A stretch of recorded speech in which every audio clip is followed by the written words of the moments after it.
Idol, maganda po siguro kung maayos background nyo. Suggestion lang, Idol. Pastor Gab na lang po itawag nyo.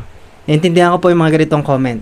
Kasi mga bago lang pong followers po yan. Welcome po pala. Sa mga hindi nakakaalam, ito po yung nangyari sa atin 7 months ago.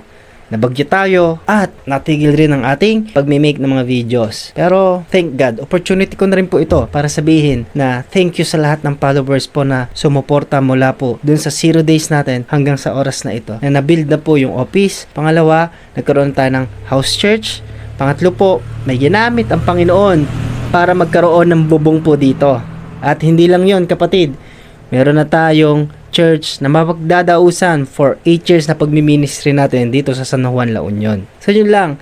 Thank you, kapatid, kung na-appreciate mo yung mga ginagawa kong video at concern ka sa mga background. Totoo po nun, mahirap talagang bumangon that time. Pero salamat sa Panginoon. Sila ang masasabi ko po. Ang Diyos po ang kumikilos at walang imposible sa Kanya. Short encouragement lang po galing sa scripture. All things work together for good to those who love God. Marami pong kinasangkapan ng Panginoon para mabuild po uli yung lugar po natin. Naniniwala po ako sa mga silent followers po natin dyan na dumadaan sa matinding pagsubok at dagok ng buhay. Lagi niyong tatandaan, lagi tayong lalapit sa Panginoon, sa sikretong lugar ng Panginoon. Mararanasan nyo ang kanyang pagkalinga mula sa espiritual na pangangailangan hanggang sa literal na bagay. Remind ko lang po sa inyo mga kapatid na yung platform na ito ay itinataas ang kagandahang loob ng Diyos at aabutin natin ng ibang tao. Kaya pinapakita ko yung mga raw, hindi ako nagpapakita ng mga hindi totoo. Lahat na nakikita nyo po dito ay totoong nangyayari para lang makita natin mula sa wala magkakaroon kasi ganoon ang kapangyarihan ng Diyos. Patuloy lang po tayo sa paglilingkod kay Lord.